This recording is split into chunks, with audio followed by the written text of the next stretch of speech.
Hello and welcome to Lore Watch, a roundtable freeform discussion about lore in the games of Blizzard Entertainment.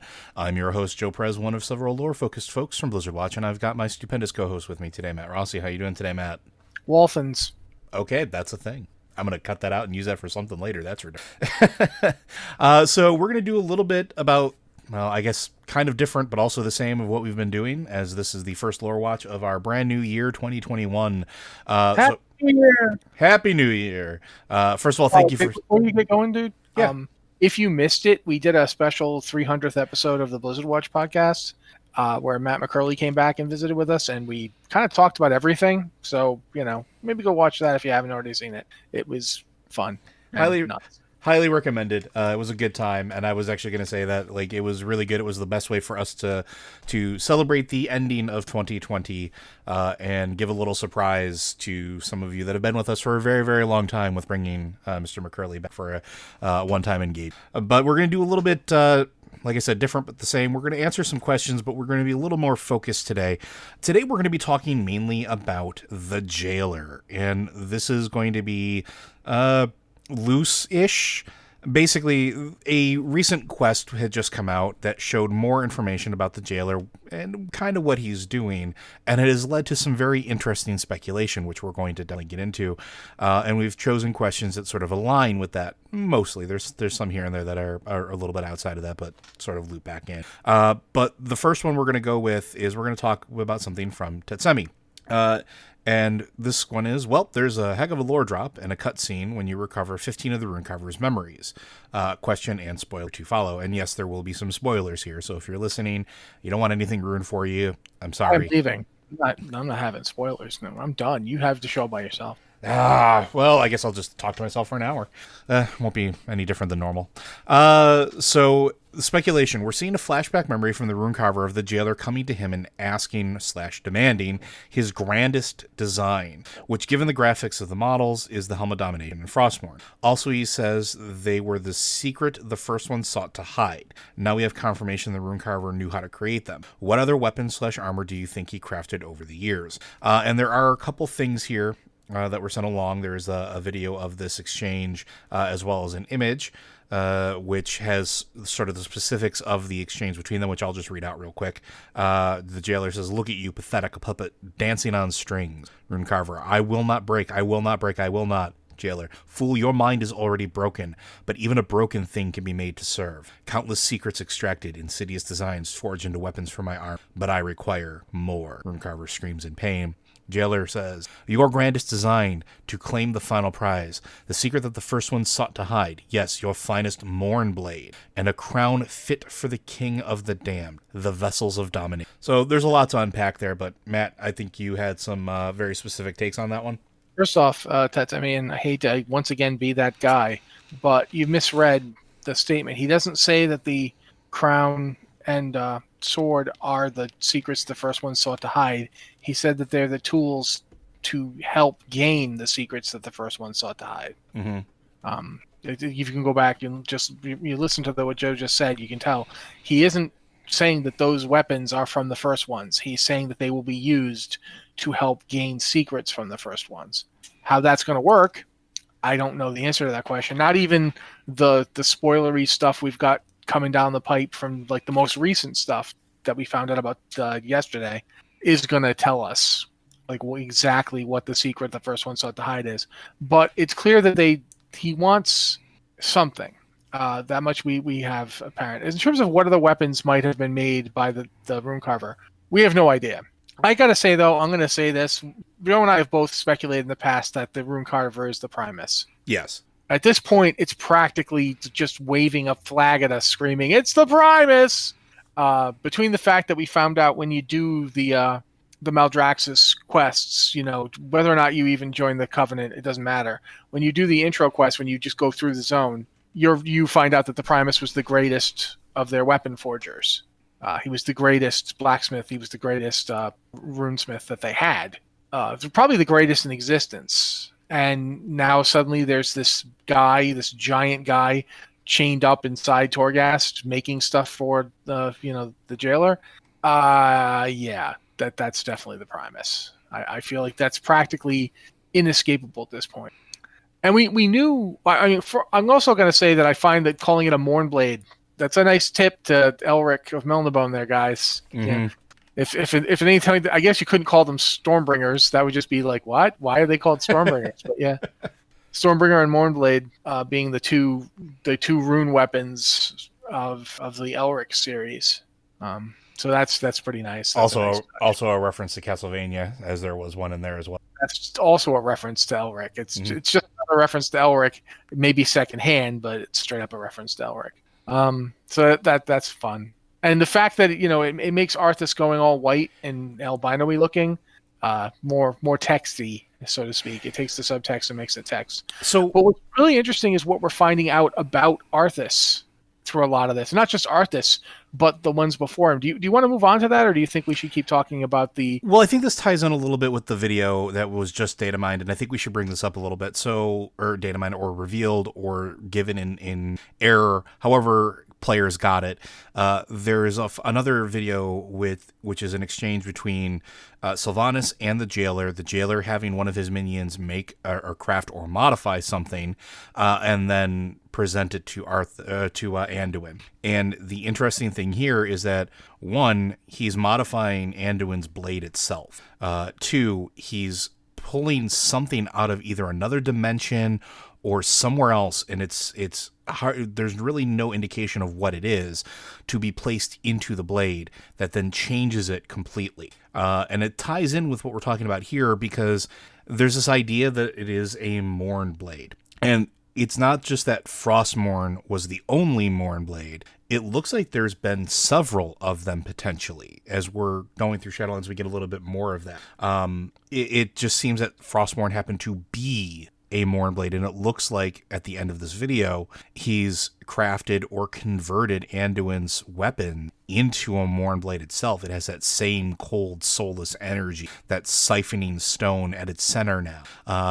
And it's fascinating because it puts it into, at least in my opinion, a different perspective. We always thought that Frostmourne was a very specific weapon. It might not be. It might just be a type of weapon. And you can go on and talk about, how that affected Arthas and what we know about it from that, but it puts that into maybe a little bit of a different perspective. I don't know if it means it's still, Frostmourne's still a unique weapon. Yeah, it is. But Mourn blades seem to be a kind of thing, much like rune blades. They seem to be a step past that. And we need to find out more, obviously. We don't really know. There's a ton we don't know about what the heck is going on right now. But the scene you're talking about where they're I don't know if they made another weapon that looks like Varian's sword. No, you can actually see in the video that the fire from where he's working, the minions working on it, is red and then changes to blue. So it looks like it's... Yeah, I couldn't tell by watching the video. I'll be completely upfront. I mean, I watched it and I couldn't tell. But it definitely... It's exactly the same look, except of course now it's got all these jagged evil runes all over it, and it otherwise looks like a terrifying thing. But what's really interesting to me is that they don't just force it on him. He has to choose it. Yeah, they're gonna torture him. I mean, that seems pretty obvious. If he doesn't take it up, they're gonna torture him until he does take it up. But they did try to talk him into it first, and this has nothing to do with the jailer, but it is interesting, and I feel like it has to be at least mentioned when discussing this. The parallels between Sylvanas and Arthas are getting even stronger. Mm-hmm. Because that's, I think, and Anduin, he doesn't actually come right out and say it. He sort of hints at it when he says, oh, it's the choice you never got. Anduin, people forget how smart Anduin is. They forget, they know he's good and kind. They forget that he's smart. Yeah, he's incredibly observant too. He picks. Anduin Anduin's a perfect example. If you play a lot of D&D, Anduin's that guy with a good intelligence, like a 14, but a very high wisdom. Yeah, and knows how to be empathetic with it too. That's the thing. His character has been built over the years, and we talk about this a lot, where he seems very reactive, very emotional, but that's that empathy. He feeds off of what's around him. He understands, he feels what's around him, and that sort of plays into that moment, right? He's using his empathy and he's using his intelligence to sort of hone in on this moment and be like, oh, this is what's going on. Okay. And it's very much, I think by the end of this expansion, we're going to have a lot more about why it was so important for everything for Arthas to pick up the sword himself. And because don't forget, that was a choice for Arthas too. He was led to make that choice. That was the entire thing. It wasn't just, go get this weapon and, it'll do everything. It was led down a very specific path to put him in a position where accepting that blade, he felt like was his only option, but it was a choice. And straight up, he was warned, so too must power scar the spirit. So there's a lot to this. I'm very interested in finding out what the jailer is going for here. Like, why Anduin? Of all of them, why is it so important that it's Anduin? What is he trying to get out of this? That's the thing we still don't really know. I also going to say that I think it's fascinating the fact that he goes after Bolvar. Mm-hmm. And he does. That's one of the things that before and after the quest, there's a line the jailer says to Bolvar. He screams something to the effect of, "You were to herald my coming. Instead, you defied me. A failure like those who came before you." So pretty much every Lich King has been a failure from the jailer's perspective. He hasn't got any of them to do what he wanted, going right back to the first one. And that's interesting because I want to know how the jailer got, like, if Kil'jaeden is the one who thought he was controlling the Lich King, but the Nathrazim have been working for Sire Denathrius, and thus the jailer this whole time. Is that how that we got to this place? Is it the Nathrazim? That's really fascinating to me, if that's true. And the jailer's response, the way the jailer comes after Bolvar and almost takes him out, like spying on this whole thing is what is very dangerous for Bolvar. Remember that Talia was like, "You have to do it, Father. We have to know about our friends." And she might have gotten him killed, or worse. We don't know what the jailer was even doing to him. So yeah, it feels like for once they've actually tried to set up a story reason why we don't just go straight to the source. Like there's a whole bit where I think it's Thrall, Thrall straight up says, we can't just go in after them. He's got like way more. He's got like this full scale army that we can't fight. We can't do a full scale assault. We'll lose. If we follow our hearts and rush in, we could lose everything. That's Thrall. Thrall is saying this. That's like fascinating to me that we've gotten to a point where Thrall is the cool headed voice of wisdom who hangs back and doesn't. Well, and I think it plays into the fact that, and again, mild spoilers here, but it's the fact that when Thrall's telling us this, he's been in Torghast for an indeterminate amount of mortal time. It's the same thing with Bane, the same thing with Jaina, and when you rescue them and bring them back, it's, the torture, the mental games, the trying to break them, but it's not just that. They talk about the shifting halls. They talk about the unending army that litters those halls. And yeah, it's sort of playing into the lore of it to sort of justify some of the endlessness and the game mechanics, but it makes sense. That's the center of the jailer's power. That's where he has his forces most concentrated. And one of the interesting things, and this is something I'm going to recommend people do when you're going through Torghast for anything, stop and look up in some of the larger areas, like in the upper reaches, in like Cold Heart and places like that. When you're in a lot of these zones that you can look up and there's not like an immediate ceiling, like you're not in tunnels or rooms, it's vast and massive. The room that you rescue Thrall out of, if you look up, it continues on for what seems like forever with just cages, all of these cells, and every single one of those beings that the jailer has in Torghast is kept around long enough to be broken to serve, because that's sort of the general theme. It's you will serve or I will break you and you will serve, your choice. One of them just means you don't scream as much, but you're still going to do my bidding. He makes that point. You're already broken, but a broken tool can still be useful. Exactly. If he can get willing service out of you, great. But if not, it's really interesting to me though is this: the jailer keeps going on about how he is death, but he's not. Somebody locked him in there. He's a prisoner. Yeah. And that's the fascinating thing. The Eternal Ones locked him in. They pinned him in there. There's just so much to this. I'm really fascinated to see how this all ends up. If we end up with Death Anduin or whatever. I kind of don't think they'll get there. I think they might torture him and he might come out of it looking the worse for wear. Possibly he'll look like the character in that comic because I know someone's going to ask about it. And that's, well, I've been screaming about that since the expansion house, but yeah.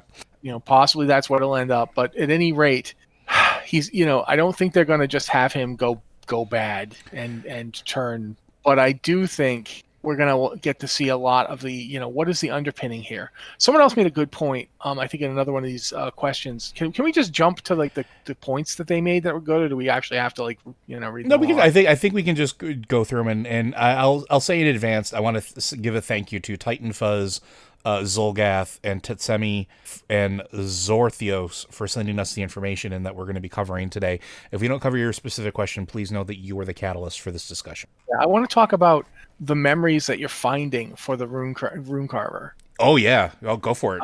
Someone made the point that he's got memories of, I think it's Aeonar and Norganon. Yeah. So yeah, that's a really interesting point. We've been talking about this with the Winter Queen. Some of the memories are specific to Titans. They're specific to these entities that are from our world. How does he have memories of them? What does that mean?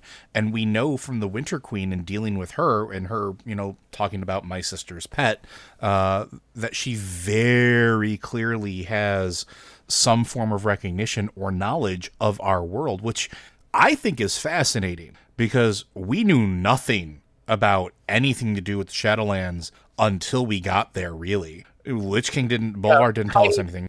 Tiny little hints. Like the only thing we really knew about the Shadowlands was that you can go to the verge of them to get a mount. And that when we died, we went to a layer of it that we were heralded back to life by Kyrian that decided to stay back. Maybe there's more to that as well, which we can go. I mean, the spirit healers definitely seem to be Kyrian, and that's another fascinating thing. But the fact that, we know that the Titans come from outside our reality, that they're effectively yeeted into our reality, just like the old gods are. And it does make you, like, if the Runecarver had memories of the Titans don't go to the Shadowlands when they die. That's canon. That's from Steve. Steve's the news. So did they have like meetups? Like what's the deal? How does he know them? What does he remember them from? Is it something where they can travel? Like this, I've been wondering about this a little bit too, especially because the brokers have been getting me thinking about this. We know that you can travel between realms without just expending anima. Is it possible that beyond just the Shadowlands, there's interdimensional travel through portals, just like the brokers that wherever the Titans came from? Well, think about the in-between that we see when we're going to various places in the Shadowlands. Mm-hmm. In-between's like the astral plane. Yeah, very much so with the effect. It's very ethereal and very...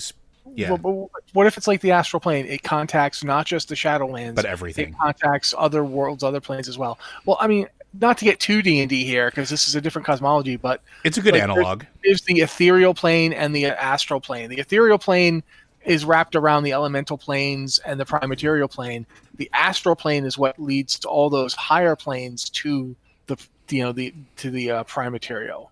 And they're different planes. What if that's like the twisting nether situation versus like the in between? Like the in between is like it's the plane between planes, whereas the twisting nether is like the garbage dumpster of the universe.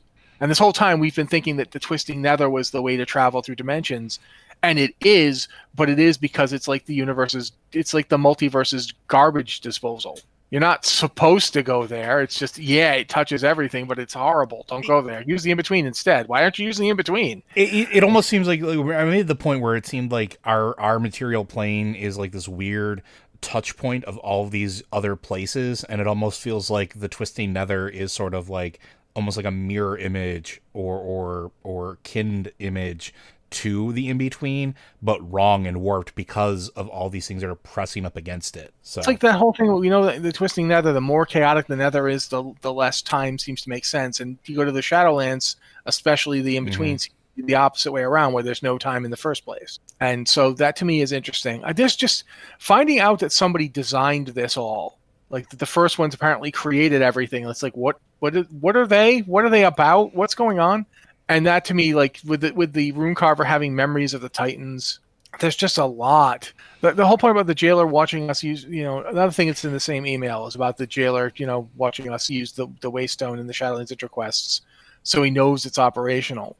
It's like interesting to me that he hasn't done anything about it. You know what I mean? Yeah, Like so let's talk about like the specifics of that question is interesting, right? And it's an interesting question. So, and I don't want to say I know the answer, but I have a speculation. So, during the intro quest to the Maw, if you haven't done it yet, I know some people haven't gotten quite there yet. You escape out of this waystone, and it's a waystone of the first ones that is supposed to only be able to be activated by the first one. And that's how we get to Oribos. We leave everybody else behind. Anduin does his heroic thing, gives us the time we need to escape while an army of the jailers making is bearing down upon us. It's one of those climactic moments, but then we start going back into the Maw. And there are a couple different mechanics that sort of feed into this. One, when you go back to the Maw, there's nothing by the waystone. There's bodies. There's the empty shells of what you destroyed in your escape, what was taken down that are left there. But there's nothing posted there. There are no gargantuan hulking beasts. There are no Mawsworn. There's literally nothing watching it, which is fascinating because as you do things in the Maw, you have the jailer's eye mechanic, where as you complete more things, the jailer gets more irritated and starts paying more attention to you and sends more things to go try to kill you. But why? Why is there nothing preventing you from getting out? Why is he only worried about you as you're doing things? And my theory is it's because he doesn't care. He doesn't have to care. He got what he's looking for. Because at the end of that cinematic, when you're escaping and Anduin sacrificing himself, the jailer sits, like, has this look on his face like, oh, that's what I've been looking for. And just grabs all those folks. And Anduin's the target. He's the prize. Everybody else is sort of like incidental bonus items out of the Gabashan machine. He doesn't care. He doesn't care how many souls you rescue. He doesn't care how many night elves you rip out of the Maw and bring back to Ardenweld or the other places, because it's a drop in the bucket anima-wise. Everything that dies is still going straight into the Maw. All of that anima that Revendreth had saved up, which is massive. And if you do the raid, do the looking for group, you go into the anima store, it basically looks like that scene in Star Wars where you're looking at, they show the Death Star and the energy that's required to fire the laser. It's like that. It's vast containers of endless anima that they've been collecting for years and eons or time indeterminate, flooding into the Maw as well. He doesn't care. We get what, maybe at this point 25, 30 souls that we've rescued. What does that matter to him? We're killing things that he's created. There aren't his favorite things. His most prized possession, most of his army, the bulk of his army is in Torghast. When we go in there and kill things, he does actively try to kill us because we're in his domain. We're in his private sanctum, but he's still got Anduin. He doesn't care what we do elsewhere until it becomes problematic for him in some capacity. And I think that's why he doesn't guard the Waystone. I think that's why he doesn't care how many souls we rescue, because it doesn't matter. He got what he was looking for. What do you think? That's certainly part of it. In fact, that's pretty close to where I was going to go with it. I think what we've seen is that he is willing to do, like, he is the kind of person who is willing to do anything to achieve his goal. It doesn't matter how much havoc or just basically. The jailer is interesting in that the jailer is the ultimate expression of the Sylvanas mindset. Mm-hmm. It's actually like the objective correlative of the past two expansions in the form of a big spiky dude with no chest, with a big hole in his chest. Sorry, he has a chest, just a big hole in it. The jailer is like, as you just said, he doesn't care. I think to the point where he actually kind of wants us to keep doing the stuff we're doing. He keeps us busy. He doesn't just keep us busy. He is not afraid of us, but I think he definitely has a purpose for us. Mm-hmm. And he says as much, right? Yeah. The more that we come in and out of the Maw, the more that we use that Waystone, the more opportunity he gets to observe us using it, so he can figure out, okay, what is it doing? Why does it work for them? He gets to, not just that, he gets to play around with the psychology of us. What are we motivated to do? When will we do it? How do we do it? It's like watching a bug. You know, you've got this thing, you're putting it through its trials, trying to figure out what its behavior is. And also it's another point of reference. He's already studied the ones he already captured and tortured. He knows what they're about. He's got Anduin, and he's clearly working on him. But we were there too. And we were the one that came in after them. What is that all about? And I think you get to see it a little bit, like when he's doing what he's doing, and Sylvanas makes the point about how they've lost oh bloody heck, Denathrius, and the jailer just dismisses Denathrius like he's nothing. All souls have their purpose. Is what he says, right? It's weird. It's weird because that's like what everybody says. That's what they say in Ouroboros. The purpose guides all actions. Everything has a purpose. Everything is part of the purpose. The purpose is everything.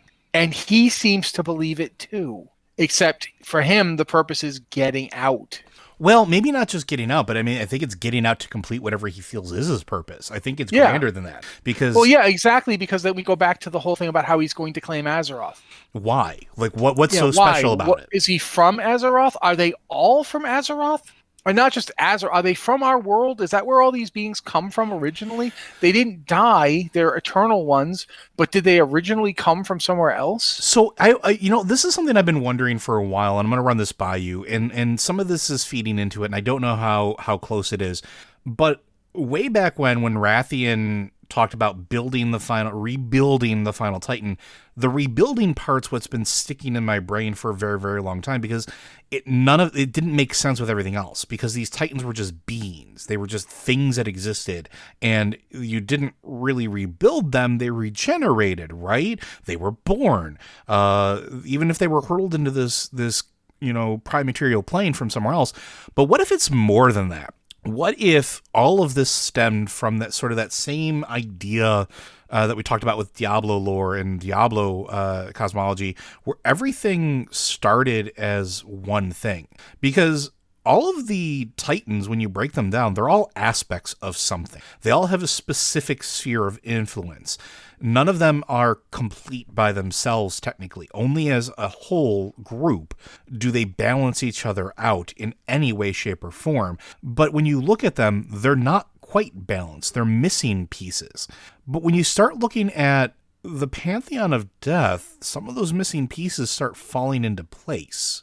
And you have the hubris and greed and emotionality that a lot of them don't seem to have when you look at Denathrius. You have that sense of loyalty and honor that you get with Kyresta the Firstborn. You get that cold presence of purpose and duty sort of with the Winter Queen. We don't know what the Primus was, but I'm wondering if these memories of the Primus that we're giving back to him, the reason he has these memories of all these things is because at one point they were all interlinked. They were all either one pantheon or one being. And if Azeroth is the centerpiece, and I often joke about this with like Gestalt robots and from Transformers or Voltron or anything you want to put, there's always a bigger centerpiece that everything attaches to. That's how it always works in these things. What if that's kind of what's going on here? We don't know what Azeroth's purpose is. We know that Azeroth is incomplete. Azeroth is wounded, but it's important to everyone, it seems. It seems like it's important to the Pantheon. It was important to Sargeras. At an instinctual level, it's important to the jailer, possibly because he knows more or is closer to that than some of the others. We talk about Kyresta giving up memories. Maybe she gave up the memory of what she was before. And what if that's why the Winter Queen won't talk about it? Maybe that's one of the memories that the Primus no longer has, or what was extracted from the Primus and used by the jailer. What if that is part of why Denathrius says, you have no idea what you're doing. This is so much bigger than you can even possibly imagine. What if that's what he's alluding to? It just seems like all of these entities we're dealing with are pieces of a whole, but not entirely a whole themselves. Does that make sense? Well, unfortunately, you've mentioned the Diablo cosmology, so now we have to talk about the concept of emanations. Go for it. In Kabbalism, and I'm going to make this as simple as possible, so if you're like an actual Kabbalah scholar, thanks for listening to our podcast, Gerhard Shalom. But anyway, in Kabbalism, you start off with the original, the limitless light, the Ain, and then the Ain divides itself so that it can actually look upon itself from another perspective.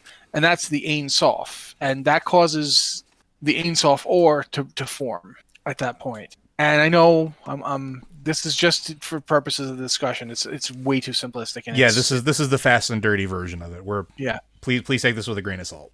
But When you do that, that's very similar to what in Warcraft terms, when the cosmos was formed, it was supposedly formed when the light looked upon itself and formed eddies, and the eddies were the void. The void was the places where the light suddenly wasn't because it was concentrating in other areas instead of just being everywhere, which is what its original state was. We know that the light has a purpose and a will, and that its purpose and will is almost exactly negated by the void. The void is like everything that the light isn't, and vice versa. But here's a thought. This is something I want you to think about. The light would have had if the light now has a purpose and a will, it would have had a purpose and a will when the universe was created, right? One would imagine. What if the formation of that purpose and the will was the point where the light and the void split off? Mm-hmm. That's the emanation. That's when they go from all things and therefore nothing to two separate things. One that is very strict in purpose and another that sees everything as a possibility. Two very diametrically opposed things. That, because that's now. Yeah. That's not then. At the point when the light created the void, because the light created the void. The void was created by the light. In this cosmology, the void was made by the light concentrating itself, so there were places it didn't touch anymore. And that separation in Kabbalism, that's how the concept of definition is when things can have discrete existence. If you go high enough up the tree, the tree of life, the various, from Kether to Malkuth, and you go up towards Kether, the closer you get to Kether, the less individual existence you have. Mm-hmm. Because you can't. You if everything is all the light, there's nothing else. Yeah, it's basically sublimation of individuality or something like that. If there's no, not just individuality, but individual existence. Right. If you can't even have a shadow because there's nothing to cast a shadow. In order for there to be in order for shadows to be cast, things have to exist to block the light. And it's that existence that creates void. What if the void exists because the light wanted to create something that wasn't it?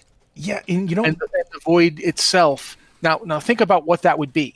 If you are all things, you're everything. The entire cosmos is just you. To use Marvel Comics analogy from the old 80s Secret Wars thing, if the Beyonder looked around at his universe and there was nothing but the Beyonder in it because the Beyonder was everything in that universe, and then it decided it wanted to have an individual existence, boom, that's the point where you're not everything anymore. But and that's kind of where I was going with this, because it almost feels like that would fit with something that would be the jailer's ultimate goal and what would be a huge sin in the eyes of everything that has a sense of existence. Because if you think about it, the void ultimately seeks to break everything down into nothingness. Mm-hmm. But nothingness is not the original primordial state of the cosmos. In the Warcraft universe, the primordial state of the cosmos is limitless light. The light was first. Mm-hmm.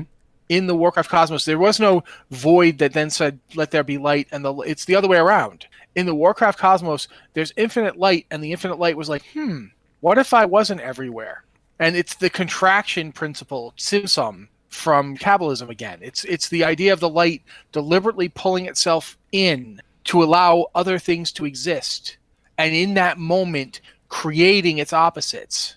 If we take what you're asking, I think it goes back to, it doesn't go back to individuals the way you're talking about, like where the rune carver or / Primus, whoever it is, used to be in a group with the Titans. I think it's more along the lines of at one point everything was correlated because evereverything was one thing. Yeah, that's what I was getting at, is like that everything became pieces of that whole.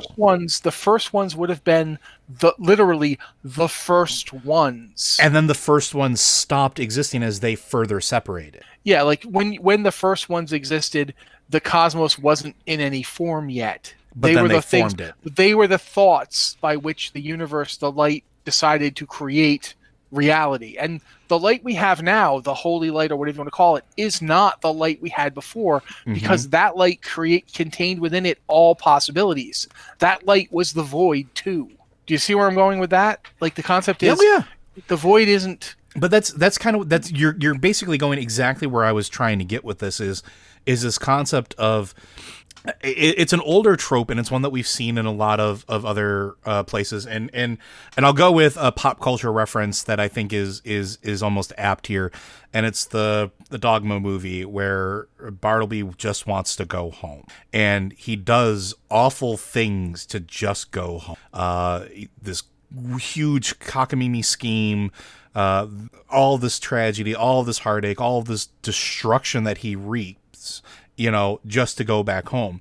It almost feels like that's something similar to me, at least, when looking at the jailer, because if he just wants to bring everything back together again, he wants to go home. It also fits with the idea of why Sylvanas would kind of go along with it.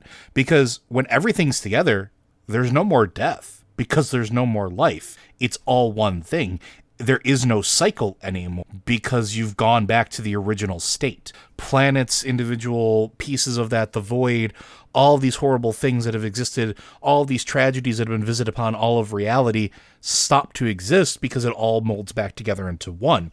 But I can also see where all these entities that were created from, that point down, like you were talking about, wouldn't want that. More importantly, here's the thing to consider when we're talking about that. In the original, in the Kabbalistic mindset, the universe exists because this cosmic mind decided it wanted to understand itself. Mm-hmm. It went from I am everything and therefore I am nothing and there is nothing to know because it's just me, to dividing itself in order to create variation, which is the only way one can know oneself. There has to be a self for the cosmos to know itself. What you're talking about, if it is the goal of the jailer or Sylvanas or anybody, would be cosmic suicide. Yeah. It's the universe dying. It's what the void wants. Kind of, but not in the same manner, though, right? No, it's not in the same manner. The void wants ultimate universal abrogation. They want nothing to exist, and just nothing to exist. So they would exist and nothing else would. They're basically the cosmos's self-destruction in form. But that's not the same thing as death, because they want to exist. True cosmic death, nothing would exist. And that nothing includes the nothing of the void. The void is madness in a way, because it is that level of self-destruction as a principle. But at the same time, it's also potential and possibility, because you can only accomplish things when you're willing to accomplish them. It's when you're willing to go beyond what you know. Mm-hmm. And there's the interesting dichotomy and the interesting contrast between those forces. But going through all of it, we still don't know that this is what the jailer is up to doing. We don't know much at all about what he's up to. But it is interesting to consider the possibility that the reason that the jailer says, it's said multiple times that the jailer is coming to claim the soul of Azeroth, is to achieve something along the lines of what both Sargeras and the Void wanted. Sargeras wanted to bring Azeroth forth as a kind of corrupted Fel Titan like himself. The Void wants to create a Void Titan. It's possible what he wants is a Death Titan, and that he wants the Death Titan as his. It's possibly what he was trying to do the first time. Whatever got him put in the Void, we don't know what got him put there in the Maw. Trapped there, yeah. Why is he there? We know that the Eternal Ones put him there. They say so. They locked him in, including Denathrius. At one point, apparently, Denathrius thought this was the way to go. And now suddenly he's talking about the change is coming and we're going to have this whole... what did the jailer tell him? What did he offer him? What is Denathrius getting out of this? Obviously it's going to be a change in the status quo of the Shadowlands. What is it? Why does he want it? I think that's a really interesting thing to think about in terms of what we're talking about. If there was once some kind of unity, some kind of combined force, some kind of entity that was all things, that it split itself up to try and understand itself better in some way, what's the end game of all this? Is the end game of all this that there would be nothing, that you return to one, we all turn back into one cosmic force? Or is it a complete shift of the rules? And if so, how? There's a lot to this. Denathrius does not strike me as the kind of guy who'd want a cosmos anymore. Why he opposed the jailer before? Why isn't he opposing him now? And I've been thinking about that too. But I think it's also a limitation of who Denathrius is, and I think it goes back into that sort of splitting of the individual personas, because every single one of the Eternal Ones, the Pantheon of Death, has a very niche like personality trait. Like Denathrius seems to be all about sort of like sensation. He's a sensate.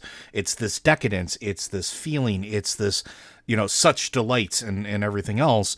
But where do you go after an indeterminate amount? You just made me think of this Go ahead. Just now. That time doesn't exist there, right? Uh-huh. And they've all been there for who knows how long. Mm-hmm.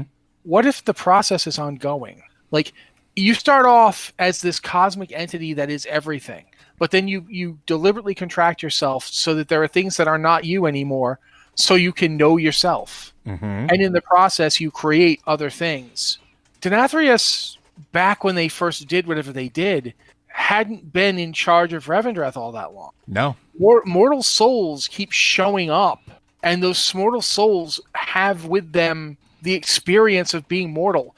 That's the whole thing. Is like the idea is that every individual being you run into is like a part of the experiment, for lack of a better word. It's part of the test. Mm-hmm. It's a part of the self test, trying to know yourself. They're like thoughts. Denathrius has been exposed to the worst that mortal beings have to offer for endlessness, an eternal tide of them. Consuming that sin, ingesting it. While we talked about the Archon. The Archon has been ripping people's memories away from them this entire time to purify them. And she herself doesn't remember anything beyond her creation. The Winter Queen, we know that when the first mortal soul showed up and the Winter Queen was like, why are you here? And then she put them to work because she didn't really have anything else to do with them. But she didn't put them there. They showed up. And is that before the Arbiter, or did the Arbiter start sending them there? Why is the Arbiter doing anything? Why is it like completely impossible? Like, we know for a fact that the Archon's people are still sending souls to the Maw. And what's interesting about that is like they can't even seem to think about what else to do. Like, they don't understand that, okay, that's bad, we shouldn't do that. Well, which is interesting because like we talked about the Bastion stuff a little bit last week, and I guess we can bring it up again. Like, you do that whole thing where 2 weeks ago, where like you are sent to go get a recently, transitioned mortal soul from Azeroth and take it to the Arbiter, and that's when the Kyrgian realizes that the Arbiter's out of commission, but the soul still goes to the Maw. That's a weird hiccup, I guess would be the best way to put it.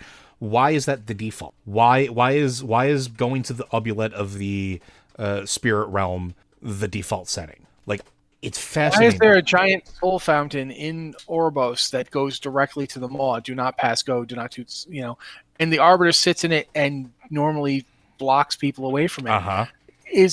What if the Maw is, I don't know how to put this.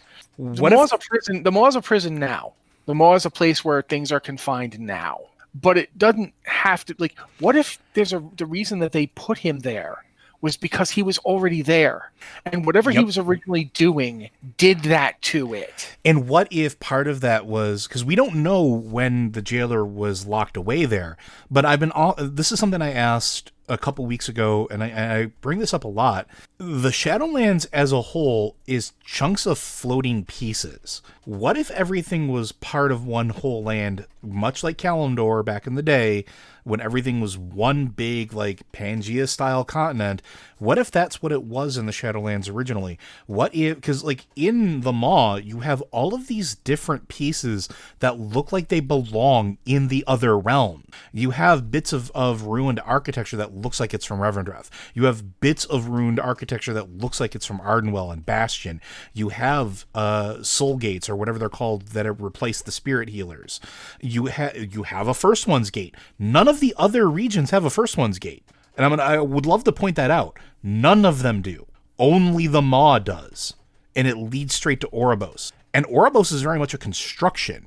It does not look like it slots in with everything else. It's clean lines, round, very much, for lack of a better term, man-made. That obviously didn't always exist. But what if all the other realms were butted up against each other at one point? What if whatever they did to lock him away created those other realms?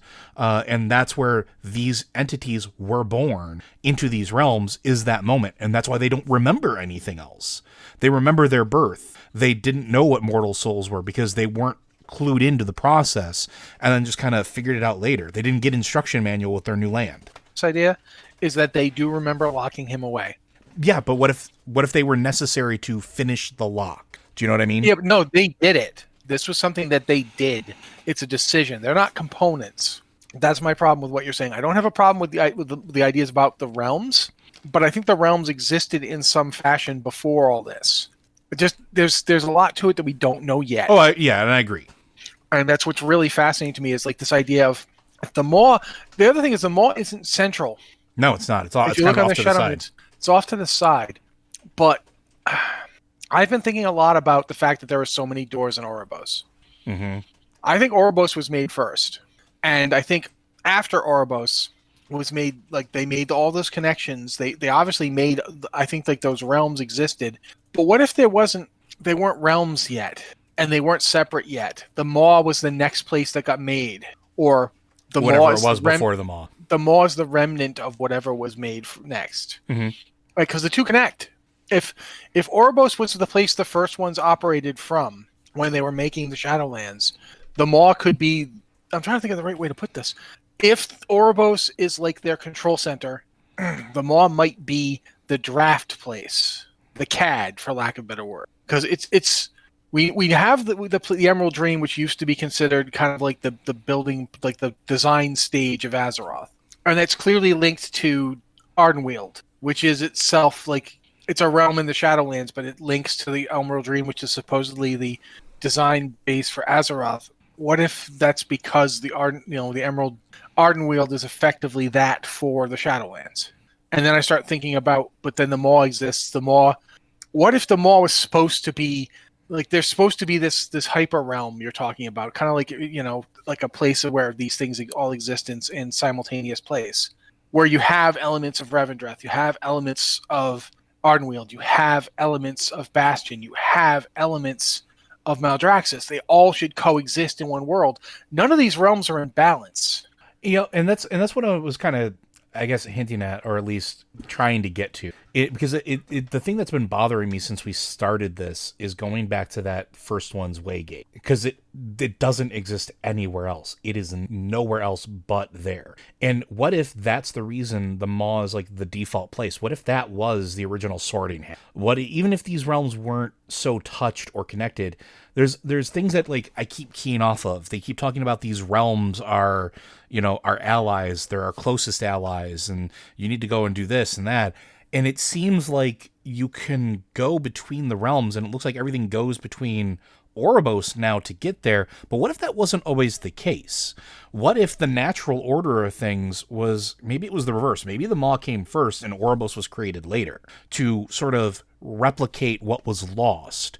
What if everything went to the Maw first and then went to the different realms because all the realms were interconnected? Because we know, like I said, the brokers can move between realms without using the Ouroboros system. They can go basically anywhere, and we know that they can definitely reach out into the prime material plane because they have captives that are well. They not send. in the Shadowlands. They even send you. They Yeah. send you through one of their portals.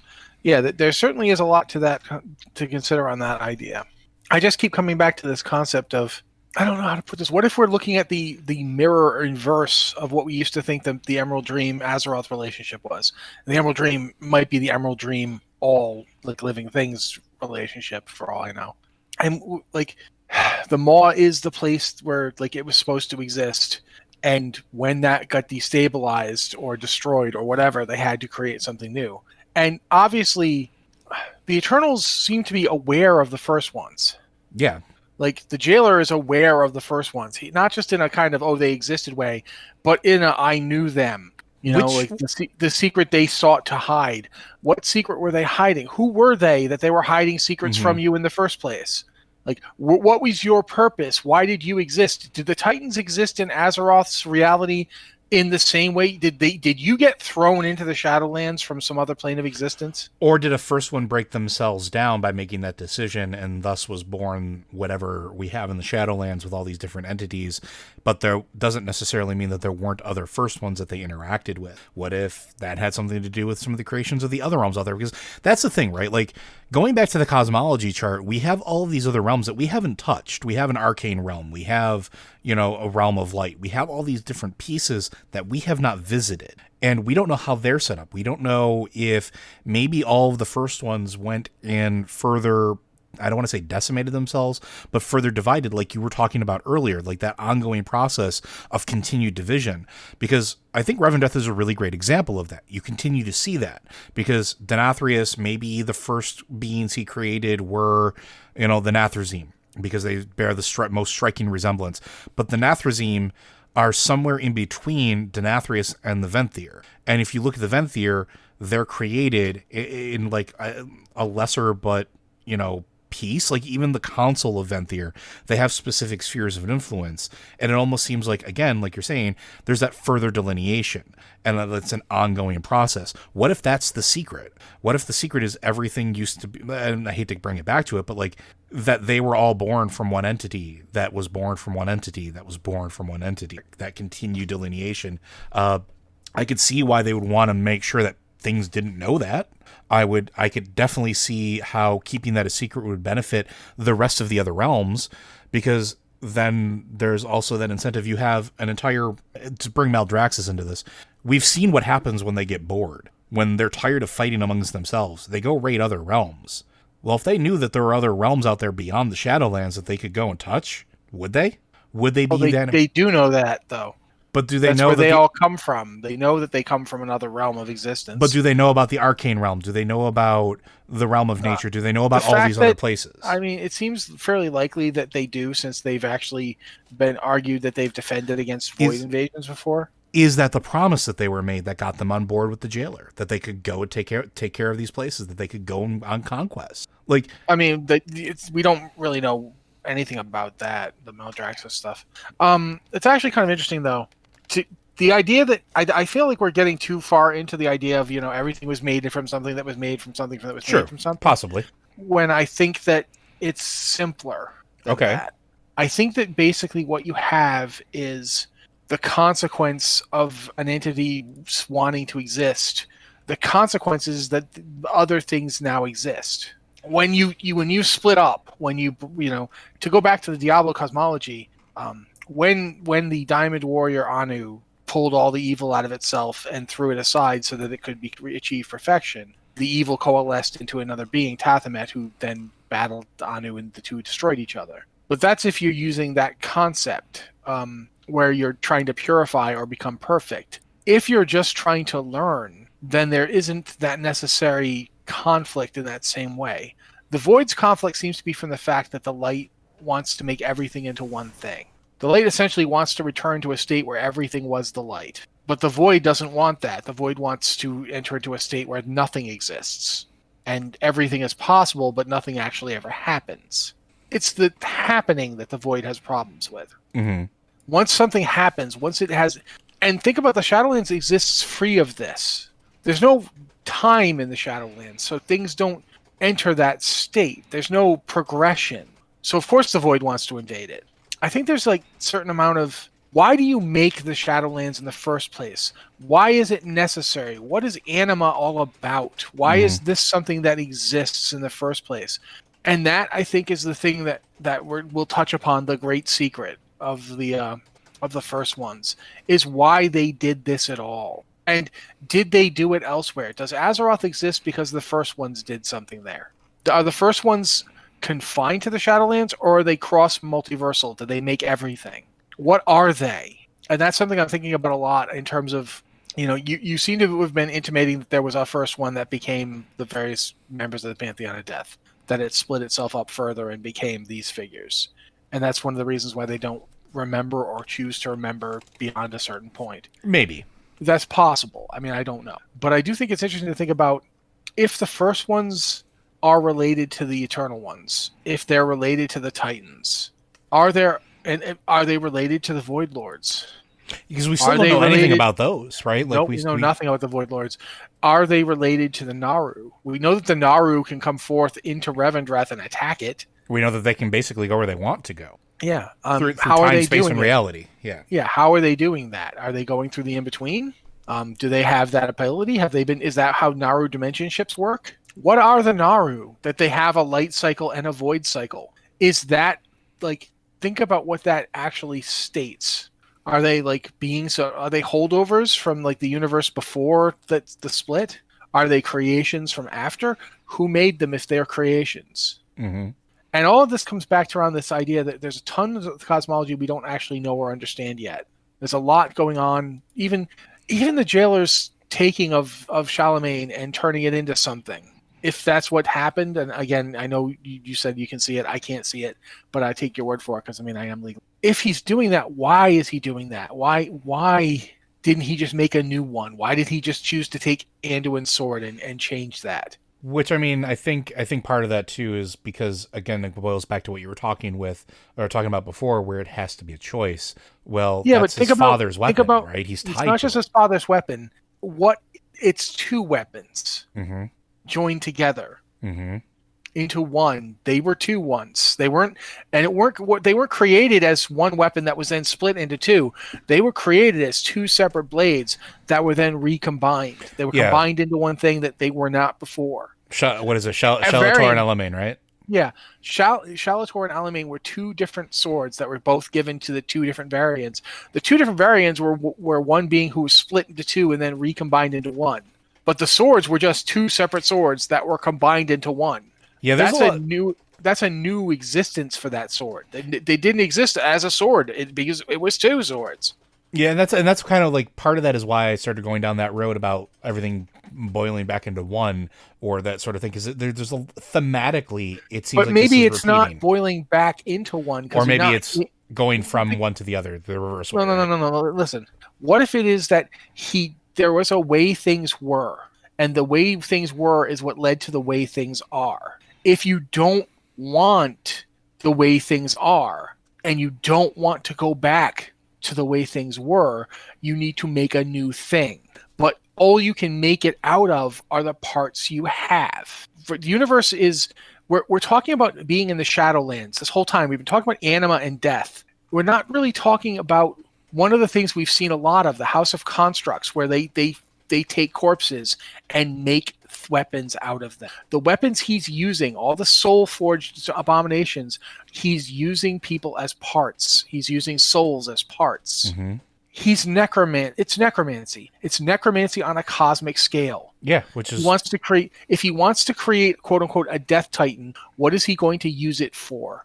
And the truth is, the Death Titan will be the building block of the new universe that he's going to make, which is a dead one that he has stitched together. It's not that he wants to recombine it. He doesn't want to join everybody together. He wants them all dead so he can use them as parts. He wants existence dead so he can use it as parts. Because that's what he's doing anyway. Everything he's doing with all those souls that come flooding into the maw, ultimately he's using them as parts. Yeah. So it's a stitched together Frankensteinian creation. It's not the cosmos that was. He wants the secret. The first ones had the secret of how to make things live, how to make things exist. He wants to reverse engineer it. He wants to make a dead version of it. Something that will never change. It will just be the Shadowlands everywhere forever. And it will never change. It will never be more of it. There will never be anything new. Why does he want that? Did he always want that? Is that what he tried to do in the first place? Is that why they locked him away? And what does it mean? Like, there's a ton of this we don't know yet. But that's what's interesting to me about this concept, is that the concept it's the opposite of the Void, because the Void likes potential and possibility and wants more stuff. The Void's terrified of too much, limitation, too much stagnation. The Light wants light. It wants to illuminate. It wants to bring the light to truth. This is not that either, because this is just the death of everything. It's a world where there is no possibility. There's no potential. You've gotten rid of all of it. You've made complete and utter uniformity out of it. It's very similar to Sargeras. It's order without any regard to anything else. That's an interesting thing too, because like we know hearsay what Sargeras saw. What did he see that sent him on his path? What was the truth that was revealed to him? Well, whatever it was, he got it from talking to the Nathrazim. Mm-hmm. And or where dealing with the Nathrazim, trying to get rid of them, trying to stop them. And where did he likely, and where did we can speculate that they got it through Sire Denathrius or whatever that plan was. So yeah, oh yeah, super. It all comes together at some point. There's threads here. There's threads here that we can definitely start pulling on that I think are going to start weaving together real dang soon. But we are a little bit over time. Is there anything else you want to add before we call it good? You already thanked people for sending the emails, but I definitely want to comment that thank you guys for the emails because we kind of went on it.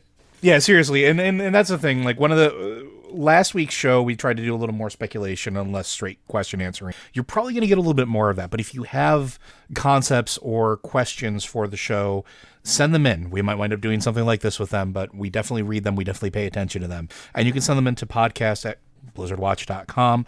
If you don't want to do email, or if you want to make sure that you can get them to us in a more other visible way, we do have several Discord channels that you can go ahead and reach out to us on.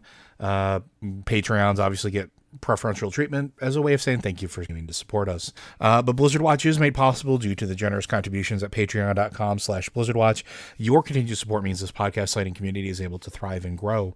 Blizzard Watch supporters enjoy exclusive benefits like early access to the podcast, a better chance at having your question answered on our podcast or the queue, and an ads-free site experience. And with that, folks, we'll see you next week.